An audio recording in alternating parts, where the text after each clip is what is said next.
क्रिस्त में मेरे बहुमूल्य भाइयों, बहनों एवं बच्चों, आप सबों को जैसे स्वर्ग से उतरी हुई जीवंत रोटी मैं हूं करके प्रभु यीशु ने अपने पावन शरीर और रक्त को आध्यात्मिक भोजन के रूप में हमें और देते हैं। जी हाँ प्रिय विश्वासियों, और उस जीवन दाता की कृपा, आशीष और अनुकंपा, अनुग्रह और सामर्थ्य, समाधान, संतोष सदा सर्वदा आपके एवं आपके परिवार के साथ रहे। प्रिय विश्वासियों, जैसे हम जानते हैं पिछले इतवार से हम एक पुण्य सप्ताह में प्रवेश कर चुके हैं। यानी पुण्य सप्ताह यानी हमारे प्रभु यीशु क्रिस्त और खजूर इतवार के दिन यरूशलेम में और प्रवेश किए हैं। और उसी दिन से हम हर दिन प्रभु यीशु के दुख भोग और मृत्यु, क्रूस बलिदान और पुनरुत्थान का पर्व मनाने के लिए तैयारी करते आ रहे हैं। प्रिय विश्वासियों, आज सारी दुनिया में फैली हुई माता कलीसिया बड़ी धूमधाम से आज पुण्य बृहस्पतिवार, पुण्य और गुरुवार मना रही है। हम और आप, हम सब कर मन में, दिल में, हृदय में खुशी के साथ, एक नई उमंग के साथ आज ये पर्व मनाने के लिए सब अपने अपने गिरजाघर में, अपने अपने पल्ली में एकत्रित हुए हैं। और आज ये पुण्य बृहस्पतिवार, पवित्र त्रिदम जो कहते हैं, और ये पहला दिन आज है, यानी पुण्य गुरुवार, मांडी थर्सडे के रूप में कहा जाता है, जहाँ प्रभु यीशु क्रिस्त और यहाँ तीन प्रकार की संस्कार की स्थापना करते हैं। पवित्र परम प्रसाद की स्थापना करते हैं, और दूसरा प्रोहिताई और संस्कार की स्थापना करते हैं, और तीसरा और प्रभु यीशु क्रिस्त और प्रेम और एक सेवा का एक संस्कार के रूप में और उसकी स्थापना करते हैं। ये संस्कार हम मान सकते हैं क्योंकि एक नई आज्ञा प्रभु यीशु क्रिस्त ने सारी मानव जाति के लिए दिया है। जी हाँ क्रिस्त में प्यारे भाइयों और बहनों, और कल हम पुण्य शुक्रवार मनाएंगे, जहां प्रभु यीशु क्रिस्त अपने आप को बलि के रूप में और अपने पावन शरीर रक्त को चढ़ाने वाले हैं। और उसके बाद हम तीसरे दिन और प्रभु यीशु का महापर्व, महा एक इतिहास पर्व और प्रभु यीशु का और पुनरुत्थान है। जी हाँ क्रिस्त में प्यारे भाइयों और बहनों, और आज का पर्व और एक पारिवारिक परिवार है। आज प्रभु यीशु क्रिस्त ने और इस परम पवित्र परम प्रसाद की स्थापना करते हुए, प्रोहिताई के संस्कार और स्थापना करते हुए, प्रेम की आज्ञा देते हुए, सेवा की आज्ञा देते हुए हमें यह बतलाता है, और ये एक परिवार का त्योहार है। प्रिय विश्वासियों, और कलीसिया एक परिवार एक छोटी सी कलीसिया है। कलीसिया एक परिवार है, एक पवित्र परिवार है। ये समाज एक परिवार है, यह देश और एक परिवार है। और इसलिए ये त्योहार ये परिवार में और समाज में, देश में हमें किस तरह से जीवन बिताना है करके और इस पर रोशनी डालता है। जी हाँ क्रिस्त में प्यारे भाइयों और बहनों, और हम में से अधिकतर लोग थे पुण्य बृहस्पतिवार, जाने 2023 साल पहले प्रभु यीशु ने इसकी स्थापना की। ये सिर्फ 12 शिष्यों के साथ सीमित नहीं रहा है। ये पर्व आज भी मीनिंगफुल है, सार्थक है आपके साथ और मेरे साथ। कब और कैसे सार्थक हो सकता है, कैसे ये एक मीनिंगफुल हो सकता है। प्रिय विश्वासियों, और इस मूल्य को हमें समझना बहुत ज़रूरी है। और इस पर्व का जो मीनिंग, जो अर्थ है, हमारे दैनिक जीवन में, पारिवारिक जीवन में इसको अमल करना बहुत ज़रूरी है। तभी एक परिवार का त्यौहार मनाया जाता है। जी हाँ क्रिस्त में प्यारे भाइयों और बहनों, प्रभु यीशु क्रिस्त ने पवित्र और परम प्रसाद की स्थापना की, और ये पवित्र परम प्रसाद पिता परमेश्वर मानव जाति के प्रति और पिता परमेश्वर आपके प्रति, आपके परिवार के प्रति और आपके प्रति कितना प्रेम करते हैं, प्यार करते हैं। और इसी को दर्शाने के लिए और प्रभु यीशु क्रिस्त मनुष्य धारण करके संसार में आए और अपने प्रभु पिता परमेश्वर का प्रेम को उन्हें प्रकट किया है। कैसे प्रकट किया है? और अपने पावन शरीर और रक्त को देखकर कहा, ये मेरा शरीर है और ये मेरा रक्त है, जो इसको खाएंगे, जो पिएंगे, ना भूख लगेगी ना प्यास लगेगी। यानी आनंद भोजन, आनंद जीवन का भोजन और हमें प्रदान किया है। और इसलिए जब जब मिस्सा बलिदान में हम भाग लेते हैं और इस प्रति भोज में प्रभु का पावन शरीर रक्त को ग्रहण करना जरूरी है, अनिवार्य है।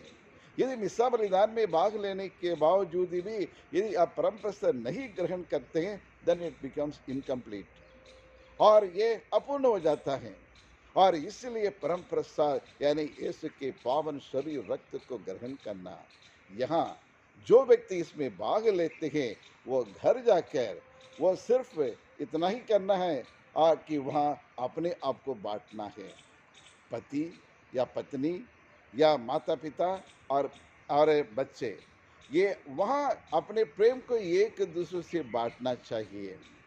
जिस प्रकार यीशु ने अपने पावन शरीर और रक्त को दिया है और उसी तरह हमें भी आपस में साझा करना है, आपस में बांटना है, समाज में बांटना है। हमारा जीवन है और ये हमारा जीवन से हमारे लिए नहीं, अपने स्वार्थी के लिए नहीं जीना, खुद के लिए नहीं जीना है और दूसरों के लिए जीना है। जैसे एक पेड़ है और ये नारियल का पेड़ है और ये फल देता है, लेकिन वो फल के उसका टेंडर कोकोनट वो पानी की खुद नहीं पीता है, या नारियल का मैच्योर होने के बाद वो नारियल का पेड़ अपने आप वो नहीं खाते हैं, दूसरों के लिए, आपके लिए, मुझे देते हैं।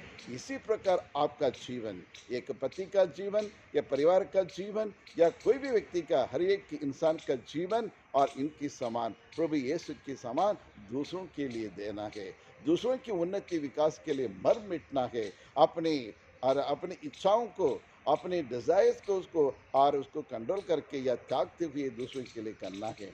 लेकिन आज जिस समाज में हम जी रहे हैं, जिस परिवार में हम जी रहे हैं और एक दूसरे से साझा करना नहीं चाहते हैं, एक दूसरे से बांटना नहीं चाहते हैं, स्वार्थी बन जाते हैं, सब मेरे लिए, ये भी मेरा है और वो भी मेरा है, जो तुम्हारे पास भी वो भी मेरा ही होना चाहिए करके लालच में पड़ जाते हैं। और इसीलिए किसी को देने का मन नहीं है, हृदय नहीं है, हमारा दिल सुकुड़ते जा रहा है। विशाल होना चाहिए लेकिन हमारा दिल दिन ब दिन और सुकुड़ते जा रहा है, इसलिए देने की और भावना ही नहीं आता है। जी हाँ क्रिस्त में प्यारे भाइयों और बहनों, और एक बार एक बस में मैं यात्रा कर रहा था। जैसे बस स्टैंड में बस आई, लोग धक्के मुक्के मार के सब ऊपर चढ़ने की कोशिश किए और कई प्रकार के लोग उसमें और प्रवेश किए और कोई तो या रुमाल या बैग जो भी अपने पास है वो खिड़की द्वारा वो सीट के ऊपर डाल देते हैं, यानी बुकिंग कर लिया करके। मैं बाहर खड़े होकर देख रहा हूँ, गाड़ी के 15-20 मिनट हो गया, गाड़ी स्टार्ट नहीं हुआ। आपस में ही लोग के यात्री है ना, आपस में लड़ने लगे। मैं उसको देख के अचंभे में पड़ गया। ये पांडिचेरी में हुआ था, पांडिचेरी मेन स्टेशन में हुआ था। और वहाँ के लोग को देखकर मेरे दिमाग में एक बात आई, और ये पहले जो कुछ लोग चढ़े वो किसी की चिंता नहीं की, आराम से अपनी सीट में बैठ गए और अपने स्वार्थी को देखते हुए, और मेरे लिए सीट मिल गई। मैं दुनिया में क्या हो रहा है, क्या नहीं हो रहा है, आजू बाजू में क्या हो रहा है, उससे कोई मुझे फर्क नहीं, कोई संबंध नहीं करके चुपचाप और बैठे रह गए। दूसरा एक कैटेगरी के लोग ऐसे थे और उन्होंने वहाँ अपनी सीट को पकड़ लिया, बैठे हुए थे और भरी हुई यात्रियों से भरी हुई वो गाड़ी में कुछ महिलाएं भी जो यानी जो महिलाएं, जो प्रेग्नेंट वीमेन भी के बूढ़े लोग भी खड़े थे, लेकिन कोई और उसको सीट देने के लिए तैयार नहीं थे। लेकिन कोई किसी ने कहा तो पीछे जाओ दादा और पीछे जाके बैठे बहन जी, ऐसे करके बोलते हैं। लेकिन मन से बोलते हैं, लेकिन अपनी करनी में और उसने कोई मदद नहीं किया, यानी और त्याग की भावना नहीं है। सिर्फ मन में सोचते, बस तरस खाते हैं, लेकिन वो करते नहीं कुछ। और तीसरा कैटेगरी के एक लोग थे, और एक ने दोनों ने और अपने रुमाल को एक ही सीट में डाल दिया। बस आप जानते हैं, आपस में लड़ते रहे, मैंने पहले डाला, तुमने बाद में डाला, मैंने यही डाला, वो किया। दोनों आपस में बैठे रहे, लड़ते रहे। बैठने के बाद में दोनों लड़ते रहे, यानी आपस में समझौता करने की और तैयार नहीं है, आपस में कॉम्प्रोमाइज करने के तैयार नहीं है। दोनों एक दूसरे से लड़ते झगड़ते, और अमेरिका से बस और जहाँ जाना चाहिए, निर्धारित जगह पे जाना चाहिए, वहाँ तक और जाते जाते वो लड़ते गए होंगे, बैठे नहीं होंगे। प्रिय विश्वासियों, और एक चौथा प्रकार के कुछ ऐसे भी एक लोग थे जो पिछले सीट में बैठे थे, और वो लोग खड़े हो गए। एक लंगड़ा व्यक्ति था, और वो खड़े होकर और उस प्रगंड महिला को वहां बैठने दिया है। देखिए, यही सैक्रिफाइस कहते हैं, बांटने साझा करने का। ये लंगड़े व्यक्ति होते हुए उनको मालूम था एक प्रेग्नेंट और ये स्त्री की, महिला की दर्द कैसे होता है करके, वो खड़े हो गए और उनको बिठा दिया। प्रिय विश्वासियों, ये ऐसे करते करते आधा घंटा हो गया वो स्टेशन में, और इसके बारे में प्रिय विश्वासियों, और मैं एक कंक्लूजन में पहुंचा, यानी मनुष्य कितना और कितना स्वार्थी बन जाता है। ये स्वार्थ की भावना एक मनुष्य के कहां से लेकर कहां तक पहुंचा देता है। जी हाँ प्रिय विश्वासियों, आज परिवार में देखिए, सेवा करना, प्रेम करना क्या आज आसान है? आज जो कुछ हम करते हैं सब और विज्ञापन के लिए करते हैं, एडवर्टाइजमेंट के लिए, नाम के लिए, प्रसिद्धि के लिए, प्रतिष्ठा के लिए हम करते हैं, दिखावे के लिए करते हैं। लेकिन आज का परिवार हमें यह संदेश देते हैं, दिखावट के लिए नहीं, और नाम कमाने के लिए नहीं, और फेमिलियर होने के लिए, फेमस होने के लिए नहीं, लेकिन सच्चे मन से, और जिस प्रकार प्रभु ने किया वैसे करने का निमंत्रण देता है आज का त्योहार। यानी खुशी को बांटने के लिए, दूसरों की सेवा करने के लिए अपने आप को त्याग करना पड़ता है। बिना त्याग और कोई सेवा नहीं कर सकते, कोई प्रेम नहीं कर सकते हैं। यही आज के और ये त्योहार का और मूल निचोड़ है। जी हाँ क्रिस्त में प्यारे भाइयों और बहनों, प्रभु यीशु ने एक नई आज्ञा दी है। यानी बाइबल कहती है, और यूहन्ना सुसमाचार अध्याय 13 और 34 कहता है, जैसे मैंने आपको प्यार किया है वैसे एक दूसरे को प्यार करो। पुराने विधान में हम देखते हैं, जैसे दूसरों अपने पड़ोसी को भी प्यार करो, जैसे तुम अपने को प्यार करते हो वैसे एक दूसरे को प्यार करो। लेकिन आज पुण्य बृहस्पतिवार के और उस प्रतिभोज में प्रभु ने एक नई आज्ञा दी है। मैं तुम्हें एक नई आज्ञा देता हूँ, जिस प्रकार मैं तुम्हें प्यार किया है, जिस प्रकार मैंने आपके जीवन के लिए और आपके अच्छे रिश्ता के लिए, आपके आनंद जीवन के लिए अपने पावन शरीर को मैं तोड़कर और खून बगाकर आपको मैं देता हूँ, वैसे तुम भी अपने परिवार के लिए, समाज के लिए और पढ़ने के लिए, देश के लिए अपने आप को और त्याग करो करके आज प्रभु यीशु हमें एक नया और आज्ञा देते हैं। और इतना ही नहीं, और प्रभु यीशु क्रिस्त सेवा करने के लिए आज किस प्रकार की सेवा हो रही है। आज सेवा किया तुरंत और व्हाट्सएप में या फिर और इसके न्यूज़पेपर में, और उसमें विज्ञापन देते हैं, मैंने वो किया, मैंने ये किया करके। प्रिय विश्वासियों, लेकिन प्रभु यीशु ने क्या किया है? और प्रभु यीशु क्रिस्त और प्रभु और गुरु होकर भी अपने शिष्यों को पैर को धोया। ये एक नौकर का काम था। और यहूदी समाज में और जो मेहमान आते हैं, जो बड़े लोग और उसके यरूशलेम फ़लस्तीन की गलियों से होते हुए आते हैं, तो वहाँ घोड़े, गधे और इनका और जो कहते हैं, जो कौड़ंग जो कहते हैं, वहाँ पड़ा रहता है और उसके पैर में लग जाते हैं। जब किसी के घर पहुँचते ही वहाँ उनको पैर को धोने के लिए एक नौकर रहता है, एक स्लेव बॉय रहता है और वो गुलाम के लड़का वही उनको साफ करते हैं। लेकिन यहाँ प्रभु यीशु को दुनिया के मुक्तिदाता होते हुए, जीवन दाता होते हुए और प्रभु यीशु और प्रभु और गुरु होकर और नम्रता के साथ, विनम्रता के साथ और शिष्यों को पैर धोकर और एक नई और सेवा का परिभाषा होने दिया है, एक दूसरे को और इस तरह से और धोना। यहाँ पैर धोने का मतलब सिर्फ पानी से धोने का नहीं, इसका the internal meaning is that और Jesus is washing away all our sins, यानी अपने कुकर्मों को, अपने गुनाहों को और हमारे गलत कामों को और हमारे अनेक प्रकार के पापों को प्रभु यीशु क्रिस्त अपने लहू से धो देते हैं। जी हाँ क्रिस्त में प्यारे भाइयों और बहनों, जब हम किसी के पैर धोने का मतलब और घर में परिवार में एक दूसरे के पैर धोने के मतलब एक दूसरे के गुनाहों को क्षमा करना, माफ करना और प्रेम को बांटना है। जो हमारे पास है वह दूसरों को बांटना, यही मीनिंग होता है पाँव धोने का। लेकिन क्या समाज में है? क्या आज चर्च में इस तरह से है? चाहे सन्यासी जीवन क्यों ना हो, पारिवारिक जीवन हो, ये सब बहुत कम दिखता है। लेकिन आज प्रभु यीशु हमें ये कहते हैं, सिर्फ स्मरण करने के लिए त्योहार नहीं मनाना, इसमें से कुछ सीखने के लिए अपने दैनिक जीवन में, पारिवारिक जीवन में इसको अमल करने के लिए, सार्थक बनाने के लिए और निमंत्रण देता है। और उसके लिए प्रभु यीशु ने पुरोहितों को और उन्हें बनाया। प्रभु यीशु एक पवित्र और एक पावन पुरोहित थे और निस्वार्थ एक पुरोहित थे। हमेशा अपने रैवट की देखरेख करते थे, अपने और भेड़ों की आवाज़ को सुनते थे और उसको अच्छी तरह से जानते थे। आज हर एक और फादरों का त्योहार है, हर एक पल्ली पुरोहितों का त्योहार है, हर एक फादर जो जिसको ईश्वर ने बुलाया और उनका त्योहार है। और जैसे पल्लीवासी है वैसे फादर भी, जैसे फादर है वैसे पल्लीवासी भी रखेंगे।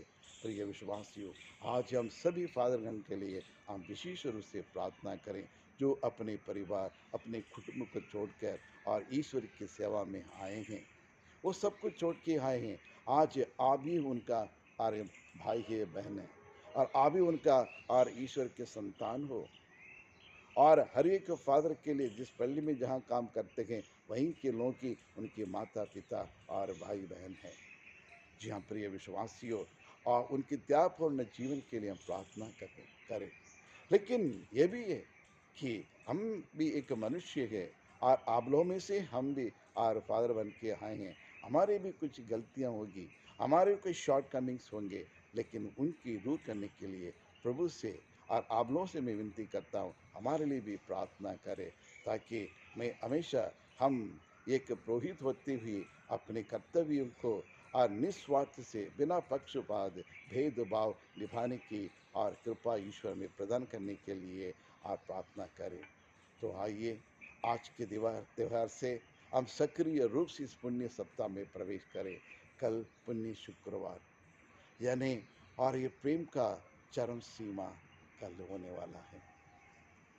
यानी प्रभु आपको और मुझको इतना प्रेम किया, इतना प्रेम किया, सब कुछ उन्हें दे डाला, उनके पास कुछ बचा नहीं है, लेकिन आखिर एक ही था, उनके जान था, उनके प्राण था और प्रेम की निशानी वो जान, और प्रभु ने उसको भी और सूली पर देख कर दुनिया को कर दिखाया कि प्रेम का मतलब क्या है। प्रेम की परिभाषा उनने समझाया है। अपने सारा जीवन को उनने बलिदान के रूप में बलि चढ़ाया। जी हाँ कृष्ण में प्यारे भाइयों और बहनों, आइए हम प्रार्थना करें। हे सर्वशक्तिमान शाश्वत परमेश्वर, हम आपको धन्यवाद देते हैं, तेरी आराधना करते हैं, तेरी स्तुति करते हैं, तेरी महिमा गाते हैं प्रभु, क्योंकि प्रभु और स्वर्ग और पृथ्वी की सृष्टि करता हो तुम, और इस संसार में रहने वाले हर एक जीव जंतु का सृष्टि करता है प्रभु। आपने हमें अपने स्वरूप में बनाया, हमारे हर प्रकार की आवश्यकता को पूरा करने के लिए आपने अपना ज्ञान, अपने चमत्कार, अपने वचन, पवित्र वचन सब कुछ डाला, आखिर में और अपने पावन शरीर रक्त को भी दे डाला है प्रभु। उसके लिए हम कोटि कोटि धन्यवाद देते हैं। जब कभी हम इस बलिदान में भाग लेते हैं, तब हम आपके पावन शरीर रक्त को ग्रहण करते हुए आध्यात्मिक रूसी में अपने आप को तैयार करने के लिए हमारी कृपा करे प्रभु। हम पर दया करे प्रभु, हम पर दया करे। यीशु की पवित्र लहू की जय हो, यीशु की पवित्र लहू की आराधना हो, यीशु की पवित्र लहू की महिमा हो। Hallelujah, hallelujah, hallelujah. जो भी इसको वीडियो को देख रहे हैं, आप उनके व्यक्तिगत जीवन में सुख शांति समृद्धि उन्हें प्रदान करें प्रभु। आज ही एक नया जीवन प्रारंभ करने की प्रभु उन्हें प्रेरणा दे प्रभु। आप उनकी सारी गलतियों को और प्रभु उन्हें क्षमा करें, माफ़ करें प्रभु। कुसूली पर आपने यही सिखाया, प्रभु इन्हें क्षमा करें क्योंकि ये लोग नहीं जानते कि ये क्या कर रहे हैं। हाँ प्रभु, हमें से हर एक व्यक्ति को क्षमा करे। जो इसको वीडियो देख रहे हैं, आपके वचन को, पवित्र वचन को सुन रहे हैं, उनके जीवन में भी जो भी आशाएं हैं, आकांक्षाएं हैं और ज़रूरतें, आवश्यकता है, उनको पूरा करने की कृपा प्रदान करे प्रभु। क्योंकि मांगने वालों को कभी इनकार ना करने वाला परमेश्वर तू ही है।